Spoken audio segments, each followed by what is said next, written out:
სანიაღვრე არხი, რომელმაც ქალაქში რკინიგზის ხიდის ქვეშ წყლის გადინება უნდა უზრუნველყოს რეაბილიტაციის პროცესშია. შპს მილენიუმ ჯორჯიამ პროექტზე მუშაობა რამდენიმე დღის წინ დაიწყო. გაირკვა, რომ ადგილზე არსებული სისტემა სრულად ამორტიზებული იყო.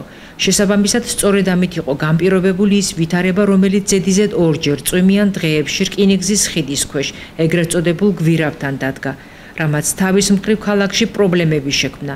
მიღებული ინფორმაციით, პროექტი დაახლოებით 1 თვეში დასრულდება. ჩვეულებრივად გავჭერით, ამოვიღეთ მიწა, სილით ვავსებთ, თლიანად სილაში ვსვავთ მილებს და ამის შემდგომ მოყვანილი ყავდა გეოდეზი ორჯერ, აღებული გვაქვს ნიშნულები და მივყვებით ბოლომდე. დაახლოებით არის 260 მეტრი. 260 მეტრია გასაკეთებელი და ჭებია გასაკეთებელი 10 ჭა. ეს არის სულთლიანად ამისი. რა სიტუაცია დახვეწა? ძალიან ცუდი, იმიტომ რომ აქ როგორც ჩანს 10 წლის უკან იყო დაახლოებით გაკეთებული ეს ძველი არხი, რომელიც იყო თლიანად სავსე ნაგავით და დაზიანებული იყო ძველი მილები. და ამის აქედან გამომდინარე წყალი არ მიდიოდა მთლიანად. გაუვალია. ეს დაზიანდა ეთყობა დროთა განმავლობაში, იმიტომ რომ აქ ნაყარი მიწაა, მოძრაობს რკინიგზა და ალბათ ვიბრაციიდან გამომდინარე ეს გახსნილები იყო მილები. დაშორებები იყო მილები. ეს შეძლებს რომ გაატაროთ. კი, საკმარისია.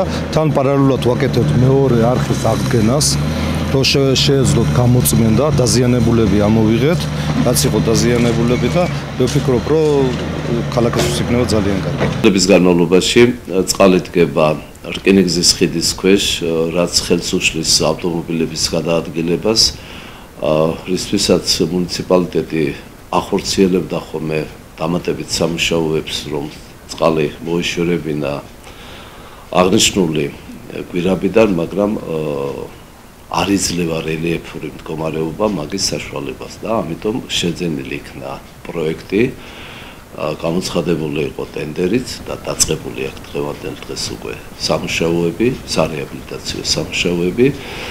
სამუშაოები მიმდინარეობს კარგი ტემპით, არის ხელი შეψრელი მიზეზებიც, რა თქმა უნდა, მაგრამ ყოველ შემთხვევაში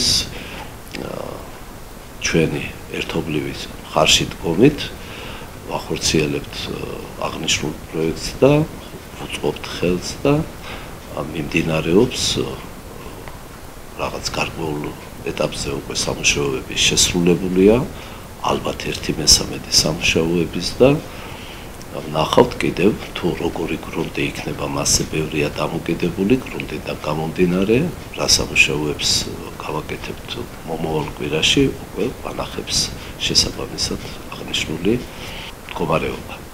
აქედან გამომდინარე ეს ჩვენ ვიმედოვნებთ, რომ მთლიანად ის პრობლემა, რომელიც წლების განმავლობაში ედგა ქალაქს წინ და ხელს უშლიდა ავტომობილის გადაადგილებას, აღმოფხვრილი იქნება და გვექნება დამატებითი სანიაღვრე არხი.